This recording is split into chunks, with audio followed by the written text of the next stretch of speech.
Hey guys, welcome back. It's Arjun Mittal here, founder and CEO tax advisory. अपने इस video में अपन बात करने जा रहे हैं टैक्स ऑडिट की क्या लिमिट्स होती है। एफ एंड ओ के केस में हमारी टैक्स ऑडिट की लिमिट क्या होती है, बिजनेस और प्रोफेशनल्स के केस में हमारी टैक्स ऑडिट की लिमिट क्या होती है। हमने जो इस पीपीटी में कवर किया है वो करा है असेसमेंट ईयर 23-24 के लिए बेसिकली क्या क्या लिमिट्स हैं, कैसे कैसे हमें अपनी लिमिट्स कैलकुलेट करनी है और अपने ऑडिट को डिसाइड करना है कि हमारा ऑडिट इसमें होगा या नहीं होगा। गाइस, हम बात कर रहे हैं इस वीडियो में अपन असेसमेंट ईयर 2023 और 24 की, मींस फाइनेंशियल ईयर हमारा इसमें रहेगा 22 एंड 23, राइट। टैक्स ऑडिट की रिक्वायरमेंट कब होती है और बजट जो इस साल आया 2023 का, उसके अंदर क्या अपडेट्स हैं अपकमिंग फाइनेंशियल ईयर के लिए और इसकी ड्यू डेट्स क्या है, हम ये सब डिस्कस करेंगे। वीडियो के लास्ट तक बने रहना और वीडियो को लाइक जरूर कर दीजिएगा। टैक्स ऑडिट की जो लिमिट होती है वो बेसिकली टर्नओवर बेस्ड होती है, प्रॉफिट बेस्ड होती है। बेसिकली अगर हम बात करें टर्नओवर बेस्ड लिमिट की, सबसे पहले ये लिमिट 1 सीआर की थी, राइट। अगर 1 सीआर जो अकाउंट्स वगैरह मेंटेन करना होता है उनके लिए 1 सीआर होती है, बट इसको इंक्रीज करके 10 सीआर कर दिया गया। बट ये कंडीशनल है ये लिमिट, और ये बात कर रहे हैं टर्नओवर की। यहाँ पे टर्नओवर जो लिमिट है वो 10 सीआर कर दिया गया, बट इसकी कंडीशंस क्या है, कंडीशंस एक बार देख लेते हैं। कंडीशंस ये है कि आपकी जो कैश की ट्रांजैक्शंस है वो 5% से ज्यादा नहीं होनी चाहिए टोटल सेल की, यानी आपकी जितनी भी बैंकिंग के थ्रू क्रेडिट होता है अमाउंट वो 95% से ज्यादा होना चाहिए। और प्रोफेशनल्स अगर आप हैं तो, या जैसे कि आप कोई साइंटिस्ट हैं, आईटी गाय हैं, कोई सीए हैं, लॉयर्स हैं या इंजीनियर हैं, अगर वो कोई प्रोफेशनल है और किसी रिकॉग्नाइज्ड बॉडी से उसने डिग्री अवेल करके वो प्रोफेशनल सर्विसेज प्रोवाइड करा रहे हैं, राइट। उसके केस में टर्नओवर की लिमिट 50 लाख रुपीस है। 23-24 असेसमेंट ईयर की हम बात कर रहे हैं, राइट। जो टर्नओवर की लिमिट है वो 10 सीआर बिजनेस बेस्ड प्रोडक्शन जो प्रोडक्शन करते हैं उनके लिए ये लिमिट 10 सीआर की होती है, और जो प्रोफेशनल्स होते हैं, सर्विस वगैरह प्रोवाइड कराते हैं, उनके लिए ये लिमिट हमारी 50 लाख रुपीस हो जाती है। 50 लाख रुपीस से एक्सीड करते ही हमें ऑडिट कराना पड़ेगा, और यहाँ पे 10 सीआर से एक्सीड करते ही हमें ऑडिट कराना पड़ेगा। 10 सीआर से अगर नीचे है और 95% से कम है आपकी डिजिटल ट्रांजैक्शंस, यानी ट्रांजैक्शंस इन बैंक 95% से कम है, तो भी आपको ऑडिट कराना यहाँ पे पड़ जाएगा। गवर्नमेंट की साइड से मैंडेटरी कर दिया गया है। सेकंड हमारी जो कंडीशंस आती है, पहला तो हमने यहाँ पे डिस्कस करा टर्नओवर बेस्ड। सेकंड जो होता है वो होता है प्रॉफिट बेस्ड। प्रॉफिट में आपको कब कब ऑडिट कराना पड़ेगा। बेसिकली हम बात करते हैं 44 एडी की, जिसके अंदर हमें बुक्स ऑफ अकाउंट्स मेंटेन नहीं करने होते हैं, और इसकी टर्नओवर लिमिट भी 2 सीआर होती है। सर आपने लास्ट वीडियो में, लास्ट पीपीटी में बताया था 1 सीआर की लिमिट है, बट जो लोग 44 AD non maintenance of books of account में आते हैं, और क्या होता है कि 44 एडी की जितनी भी कंडीशंस होती हैं उनको कंप्लाई को पूरा करते हैं, कंडीशंस को कंप्लाई करते हैं, उनको 2 सीआर तक कोई भी ऑडिट कराने की मैंडेटरी रिक्वायरमेंट नहीं होती। देखो यहाँ पे मैंने मेंशन भी किया है no books of account maintain, but इसमें क्या होता है मैं आपको बता देता हूं। जैसे सपोज करो कोई बिजनेस है वो 44 एडी ऑप्ट कर रहा है और उसका टर्नओवर है 1.90 सीआर। टर्नओवर यानी हम सेल की बात कर रहे हैं, ग्रोस सेल की बात कर रहे हैं, राइट। अब ग्रोस सेल में 1.90 का हमारा सेल है, बट इसमें जो हमारा प्रॉफिट है वो हमारा 6% से कम है, राइट। 6% से कम है, तो हमें इस केस में ऑडिट कराना पड़ जाता है। और अगर हमारा 6% है या 6% से ज्यादा है तो हमें ऑडिट की कोई रिक्वायरमेंट हमें इसमें नहीं पड़ती। ऑडिट का रिक्वायरमेंट, ये जो 6% की बात करते हैं, वापस से हम डिजिटल ट्रांजैक्शंस की बात कर रहे हैं। कैश के केस में हमें 8% की लिमिट अप्लाई होती है। अगर आपकी ज्यादातर सेल कैश है और कैश में आपने 8% से ज्यादा अवेल किया हुआ है, प्रॉफिट अपना डिसाइड किया है, आपने डिक्लेयर करा है, तो आपको ऑडिट की रिक्वायरमेंट नहीं है। अगर 8% से कम प्रॉफिट डिक्लेयर करते हो आप, तो आपको ऑडिट की रिक्वायरमेंट यहाँ पे हो जाती है, राइट। 44 एडी और 44 एडीए में डिफरेंस बेसिकली क्या होता है। 44 एडीए, यहाँ पे 44 एडीए होता है कि 44 एडी होता है प्रोफेशनल्स पे अप्लाई, और जो 44 एडी होता है वो बिजनेस पे अप्लाई होता है। प्रोफेशनल्स की हमने बात करी, जैसे साइंटिस्ट होते हैं, आईटी गाय होते हैं, इंजीनियर्स होते हैं, सीए होते हैं, लॉयर्स होते हैं, सीएस होते हैं। अगर इनका प्रॉफिट टोटल टर्नओवर का लेस देन 50% होता है, यहां पे प्रोफेशनल्स जो होते हैं 44 एडीए, अगर इनका प्रॉफिट लेस देन 50% होता है, यानी 1 सीआर का अगर प्रॉफिट है और ये 60 लाख का प्रॉफिट दिखा रहे हैं यहाँ पे, तो इनको ऑडिट की कोई रिक्वायरमेंट नहीं है।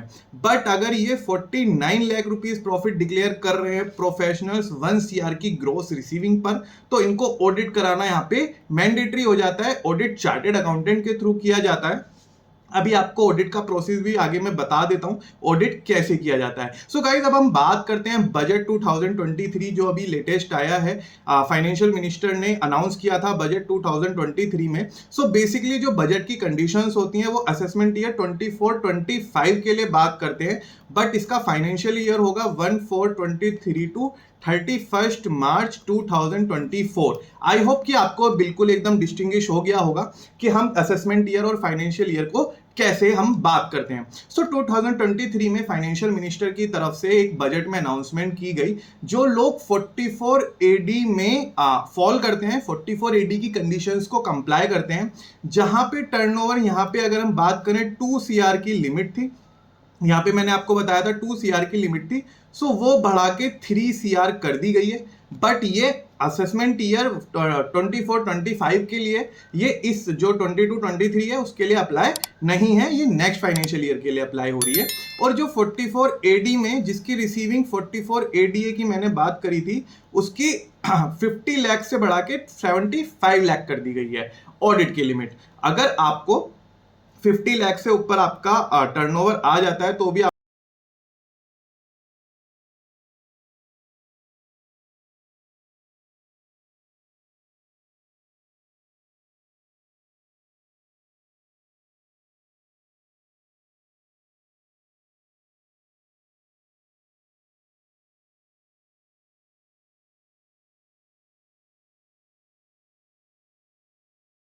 बता चुका हूं आप लोगों को। आप आई बटन में जाके इसको डिटेल में वीडियो देख सकते हो।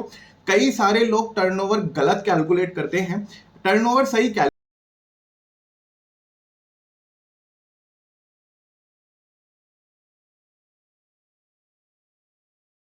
और जाके एक बार वीडियो को देखिए। सो बेसिकली क्या होता है कि एफ&ओ के केस में जो हमारी टर्नओवर लिमिट है वो भी 10 CR ही है। 10 CR प्लस अगर हमारा टर्नओवर है तो हमें क्या करना है, बेसिकली यहाँ पे ऑडिट कराना मैंडेटरी हो जाता है। सो गाइज, बेसिकली बहुत सारे व्यूअर्स हमारे फ्यूचर एंड ऑप्शन में ट्रेड करते हैं। Future and option, share market, mutual fund, equity, commodity में जो लोग ट्रेड करते हैं और एफ&ओ में स्पेसिफिकली उन्होंने ट्रेड किया हुआ है, तो उनकी ट्रांजेक्शन्स क्या है, CR में पहुंचने में ज्यादा टाइम नहीं लगता, बट वो लोग ऑडिट के लिए बहुत ही ज्यादा कंफ्यूज रहते हैं। ऑडिट की कैलकुलेशन कैसे होगी, टर्नओवर आपको कैसे कैलकुलेट करना है, इसके ऊपर मैं डिटेल में वीडियो बना चुका हूं पहले ही, और आपको मैंने फॉर्मूला एक्सेल के थ्रू बहुत ही ज्यादा क्रिस्टल क्लियर कर दिया है कि एफ&ओ की टर्नओवर आप कैसे कैलकुलेट कर सकते हो। लिंक आपको आई बटन में मिल जाएगा, आप जाके देख लीजिएगा। बट एफ&ओ के केस में भी अगर आपका टर्नओवर ग्रेटर देन 10 CR है, सो आपको ऑडिट कराना मैंडेटरी है। 10 CR से अगर हमारा कम है तो 10 CR से कम के केस में हमें ऑडिट कराना मैंडेटरी यहाँ पे नहीं होता। बट अगर आप वॉलंटरी बेसिस पे ऑडिट कराना चाहते हो, लेट से आपको लॉस हो गया 10 लाख प्लस का, 12 लाख प्लस का, राइट, सो अगर आप वॉलंटरी तौर पे अपना ऑडिट कराना चाहते हो, एक्सपेंसेस क्लेम करना चाहते हो, अगले 8 सालों के लिए कैरी फॉरवर्ड करना चाहते हो, या पिछले लॉसेस है उनको ऑब्जर्व करके प्रॉफिट डिक्लेयर करना चाहते हो, और आपको लगता है कि आपकी फाइनेंशियल स्टेटमेंट प्रिपेयर होके प्रॉपर ऑडिट के थ्रू बुक्स ऑफ अकाउंट्स वगैरह, आपके 3CD फॉर्म्स वगैरह सबमिट होने चाहिए इनकम टैक्स में, सो बेसिकली आप अपना वॉलंटरी बेसिस पे भी ऑडिट करा सकते हो। ऐसी कोई मनाही नहीं है, ऑडिट कोई नहीं करा सकता, वॉलंटरी बेस पे ऑडिट हमारा किया जा सकता है, ठीक है। नहीं, अगर आपको ऑडिट की रिक्वायरमेंट नहीं है तो आप बिना किसी ऑडिट के ITR 3 यहाँ पे फाइल कर सकते हो। सो बेसिकली अगर हम बात करें ड्यू डेट्स की, जो हमारा 23-24 का असेसमेंट ईयर चल रहा है, और 22-23 की अगर हम बात करें ड्यू डेट क्या पड़ेगी फाइनेंशियल ईयर की, सो यहाँ पे हमें एडवांस टैक्स 15 जून 2023 तक जमा कराना है हर हालत में, ठीक है। और ITR फाइलिंग की जो इंडिविजुअल हमारे HUF होते हैं, उनकी जो लास्ट डेट होती है वो 31 जुलाई 2023 है, अनलेस एंड अदरवाइज गवर्नमेंट इसको एक्सटेंड करने का डिसाइड करती है। वो अनाउंसमेंट बेसिकली सब लोगों को पता चल जाएगी, बट एज ऑफ नाउ आपकी जो लास्ट डेट है वो 31 जुलाई 2023 है। इसके अलावा अगर आपको फिर से एडवांस टैक्स की रिक्वायरमेंट 15 सितंबर 2023 को आ जाती है, जो जिन लोगों के पास ऑडिट एप्लीकेबल होता है, ऑडिट मैंडेटरी है, जिसकी टर्नओवर लिमिट है, प्रॉफिट लिमिट है, वो लोग क्रॉस कर रहे हैं और उन वॉलंटरी बेस पे ऑडिट कराना चाहते हैं। सो ऑडिट की मैं लिमिट बता देना चाहता हूँ, लास्ट डेट 30 सितंबर 2023 है। सो उन लोगों को कोई रश नहीं है, वो लोग आराम से अपनी फाइनेंशियल स्टेटमेंट प्रिपेयर करवा सकते हैं, प्रॉफिट डिक्लेयर करके अपना ऑडिट चार्टेड अकाउंटेंट के थ्रू करा सकते हैं। 31 अक्टूबर हमारी जो डेट आ जाती है वो ट्रांसफर प्राइसिंग की रिपोर्ट आ जाती है, वो आपके केस में शायद रेयरली ही अप्लाई होगी। और 31 अक्टूबर को जिनका ऑडिट हो जाता है उनकी आईटीआर फाइलिंग की लास्ट डेट है। सो बेसिकली 30 सितंबर से पहले तो हमें ऑडिट करना है और 31 अक्टूबर से पहले हमें उस ऑडिट की आईटीआर फाइल करनी है, राइट। सो बेसिकली यहाँ पे आपको लास्ट डेट मैंने बता दिया, टर्नओवर की लिमिट मैंने बता दिया, प्रॉफिट की लिमिट मैंने आपको एक्सप्लेन कर दी है। गाइस ये टैक्स एडवाइजरी की अगर आपको ऑडिट रिलेटेड सर्विसेज अवेल करनी है, आपको एफ&ओ का टर्नओवर से रिलेटेड कंफ्यूजन है, आपके लॉसेस आपको कैरी फॉरवर्ड कराने हैं, या आपका बिजनेस है बेसिकली उसका जो टर्नओवर है 1 CR प्लस है और आप 44 AD के अंदर फॉल नहीं करते हो, या 44 AD के अंदर भी फॉल करते हो बट आपका टर्नओवर 2 CR के प्लस आ जाता है, अगर आप कोई प्रोफेशनल्स हैं, 50 लाख प्लस से ज्यादा आपकी रिसीविंग है, आप डिजिटल मार्केटिंग में इन्वॉल्व हो, आप IT हो, इन्फ्लुएंसर हो, सो आप टैक्स एडवाइजरी की सर्विसेज ले सकते हैं। हम लोग बहुत सारी कॉम्प्रिहेंसिव सर्विसेज प्रोवाइड कराते हैं, आपको डिस्क्रिप्शन बॉक्स में लिंक मिल जाएगा कांटेक्ट करने का, मेरी टीम आपसे कनेक्ट कर लेगी, आप फॉर्म भर दीजिएगा क्वेरी। यहाँ पे मैं अपने नंबर भी टीम के मेंशन कर सकता हूँ, अगर किसी को मेरे को डायरेक्टली रीच आउट करना हो तो मैंने अपनी ईमेल आईडी यहाँ पे मेंशन कर दी है। अगर आपको वीडियो इन्फॉर्मेटिव लगा हो, अच्छा लगा हो तो चैनल को सब्सक्राइब कर दीजिएगा, रेगुलरली आपको इस तरीके के अपडेट्स मिलते रहेंगे हमारे इस चैनल पे। Thank you so much guys बने रहने के लिए, थैंक यू सो मच।